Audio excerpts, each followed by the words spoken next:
This week, we're talking about how to say no and why being able to say no is essential for building a career you love. You are listening to Love Your Job Before You Leave It, the podcast for ambitious, high-achieving women who are ready to stop feeling stressed about work and kiss burnout goodbye forever. Whether you're starting a business or staying in your day job, this show will give you the coaching and guidance you need to start loving your work today. Here's your host, career coach Corey Lynn. Hey y'all, happy Wednesday. How are you? I am doing great. Alex is out of town this week, and I was a little bit nervous about staying in our giant Victorian house by myself for the first time ever, but it's actually been a really fun week. I had a lovely dinner with some friends the other night, and last night I went to a great local improv show, had a super fun time. The weather is sort of finally cooling off. It's like getting there, so that's exciting. I'm excited for fall weather here because fall weather here is sort of like a lot of other places, summer weather almost. So that is going to be great. And I hope you're having a great week too. Okay, so this week I want to talk about something that I actually talk about with my clients all the time. And when I had this idea today, I was like, wait a minute, why haven't I done a podcast on this already? It's such an important topic. And that topic is how to say no. And it sounds so simple, right? Like you just open your face up and say no. But so many of my clients struggle with this so much before coaching. And so we want to look at why that is. Because as we know, lots of times we already know what we quote unquote need to do or we should do or what might be helpful to do, but we're just not doing that shit. And that can be really mystifying and confusing. But what coaching helps us do is understand the thought patterns that are creating that lack of action, that inaction, or taking action in like an opposite direction, like saying yes instead of saying no. So if you struggle to say no, let's unpack that a little bit. Why do you think that is? I'm guessing it's probably because you were socialized to say yes and not to say no. Think about your childhood. Like in most of our childhoods, I think we're taught to go along with directions. We're taught to do what we're told. We're taught to be agreeable. And this is especially true for people socialized as women. And this can often also be true with other identities, especially marginalized identities can also be socialized in this way to say yes, even when we want to say no. And I think even sometimes men get this socialization too, because as children, we are taught what to do. And while the socialization that people socialized as men and people socialized as women receive is different, lots of us can wind up struggling to say no, even when we really want to or need to. And we can have a lot of conflicting thoughts, like it's not okay to say no. It's rude to say no. People will be disappointed if we say no. Their feelings will be hurt, et cetera, et cetera. I think there's often also like, it'll be awkward to say no. I'll feel uncomfortable if I say no.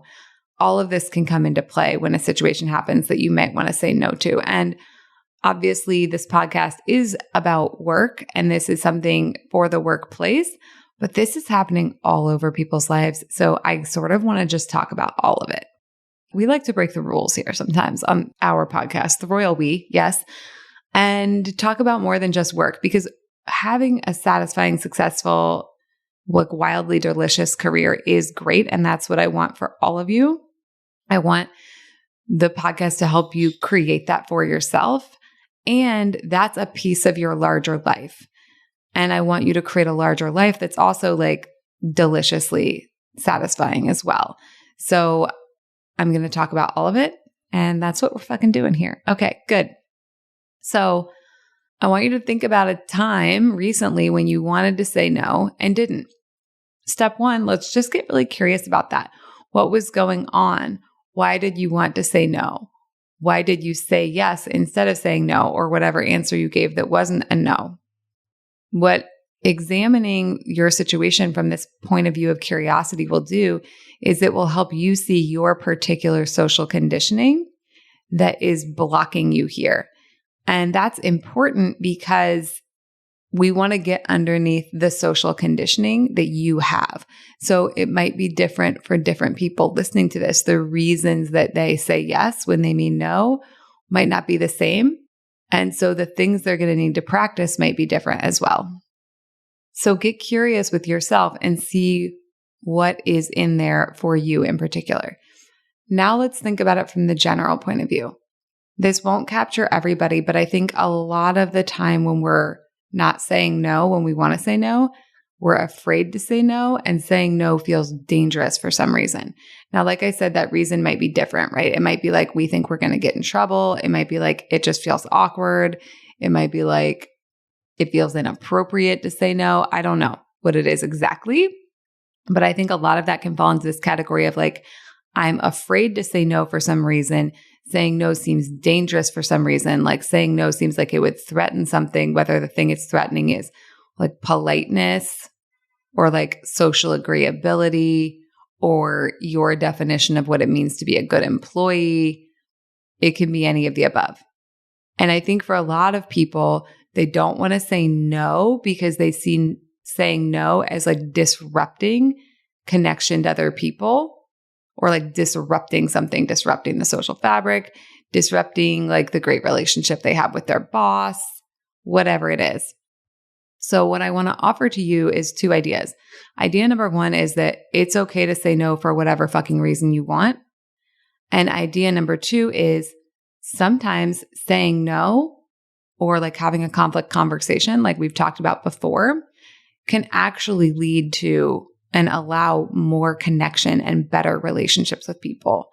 I think we sometimes get this idea that saying no is going to like destroy or harm our reputation, our relationships, et cetera, et cetera. But what if the opposite is true?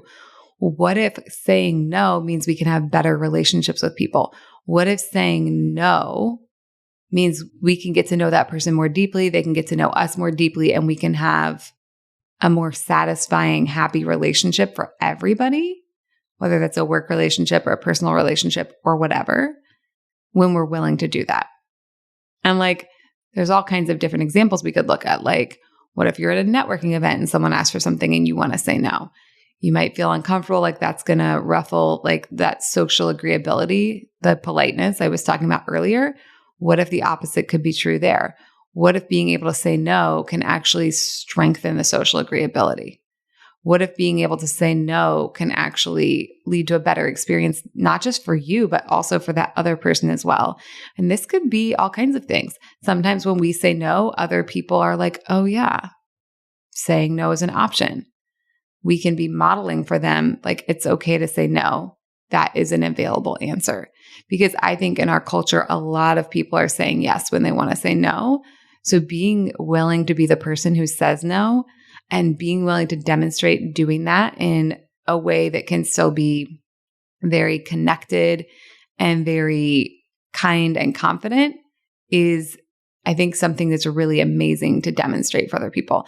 Not that you ever have to say no to demonstrate anything for other people. Like it can 100% obviously fully be just for you. But I want to offer that it can also serve absolutely everyone else, even if they don't feel like it's serving them at that time. Okay.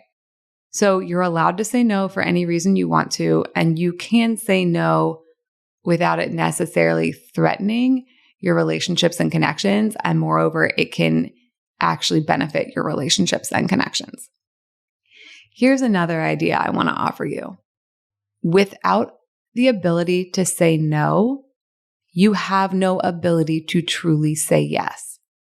What I mean by this is, if no is not an option that you are allowing yourself, you're never actually really saying yes to anything. There is no true yes without a true no. If no is not available to us, we're basically forcing ourselves to say yes. And that's not like super fun or great, in my personal opinion. And I think it also leads to a lot of feeling super burned out and feeling super drained and feeling super resentful. And that can be, I think, confusing for people. I think we get all this messaging as kids about like what it means to be good and what it means to live a great life. And then we have these lives where we have all the shit we were told to want. And we're like bitter and resentful and overwhelmed and burned out. And we're like, why? I'm like, quote unquote, doing it all right. But you're not doing it all right when you're doing it according to someone else's standards that you like absorbed through your brain as a child that don't actually match what you want. And especially when you're not giving yourself the space in your life to decline things. If you can't decline things, then everything that comes your way just becomes part of your life. And first of all, that can feel incredibly cluttered. And I think that's part of why people feel so incredibly busy and overwhelmed is because they're not saying no to anything. And then everything that gets offered to them is just like collecting and like filling up all their time and energy. Saying no is a gift. It's a gift you're able to give yourself. It's a gift you're able to give other people. And it's a gift you're able to give. Like when you say no to things you don't want, that opens up space for things you do want. So it's also a gift you give to the things you do want to have in your life. So how do we actually do it? How do we actually say no? I mean, that part on the one hand is super easy. Like you just open your face and say no. But on the other hand, it doesn't always feel easy when we're doing it. So I think one of the things here is like, it's that permission piece, giving yourself permission. And then once you do that, it's acknowledging that if you have no practice in this, it probably will feel weird and uncomfortable and awkward, and that's okay. Now, you get to decide how much prep you want to do, but like for a person like me, if I were working on saying no, something I might do is like think about something I want to say no to and sit down and write out some examples of ways I could say no that still felt really aligned to my values. So a lot of times when I say no, I'm not just like opening my face and going, no. That is an option. It's not the one I usually choose. As y'all know, I'm a huge fucking fan of the compliment sandwich. I use it for all kinds of stuff in my life. So I might use the compliment sandwich as a way to say no. And to review, the compliment sandwich doesn't involve like ass kissing. It involves true compliments. So I might say, hey, thank you so much for asking me to speak to your group. That date's not going to work for me, but I super appreciate you, right? That's like a very super simple compliment sandwich. I can appreciate that someone asked me. I can thank them for asking me, and I can still say no to the opportunity. And that aligns with my particular values. Now, for you, it might not be the compliment sandwich. That might not be how you want to do things in your life, and you have your total authority and agency. So have it your way. But I think if you don't have practice in this, just even thinking to yourself like, okay, what if there's a way to say no that also aligns to my values and who I want to be in the world? That'll like get your brain going and brainstorming on what that might look like. I think practice is also really great. Something I do with my clients on calls sometimes is I have them practice saying no to me. So I like ask them for things. I'm like, hey, like, will you give me the apple you're eating? No one's eating an apple during a coaching call. So this was a terrible example, but like the whole point is I ask them for things and then they say no to me. And they can say no in all kinds of different ways. And I like to have them practice that too, like all the many different ways that they could say no. Because the thing is, like when we want to say no, I think we get this like very primal like fear response, a lot of us. I mean, people who don't struggle with saying no don't get this probably, but people like me and my clients do. And then we like panic versus if you've practiced it in a safe space, if you've written down some ways you could do it, like all things, it gets easier with practice. Now, you're still going to probably feel a lot of discomfort in your body the first time you do it in a real scenario. And, you know, honestly, probably when you practice too. And that's okay because you can handle discomfort and you can do hard things.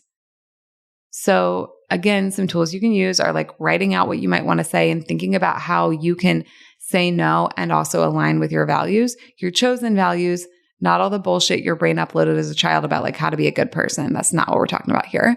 And then like maybe consider practicing. You can practice with a friend. You can tell them to ask you for like ludicrous things. You can tell them to ask you for things that actually seem perfectly reasonable, but you're still going to say no to those things. And you can have fun with it. You can like laugh. You can like notice how uncomfortable it is in your body. And then you can notice that you can do it anyway. I want to say like, it's not about forcing yourself. It's not about like white knuckling through that discomfort. It's about noticing that that emotional discomfort is a set of sensations in your body that you actually have the capacity to allow and feel and handle. And a lot of times we feel that discomfort either way. Even if we say yes, we're still feeling the discomfort anyways. So if you're going to feel the discomfort anyways, well, why not try saying no if that's what you really want? And I realize that even though this sounds incredibly simple, this is often super deep work and takes a lot for people to be able to truly employ this tool in their life. And if you need help with this, I want to fucking help you. So if that's you, come to my website and sign up for a consult. We can talk through how you can say no on the consult call. And then if you want to work with me in a longer term package, we can talk about that too. All right, y'all, that's what I have for you. Have an amazing week. Thank you for listening to Love Your Job Before You Leave It. We'll have another episode for you next week. And in the meantime, if you're feeling super fired up, head on over to CoreyLynn.com for more guidance and resources.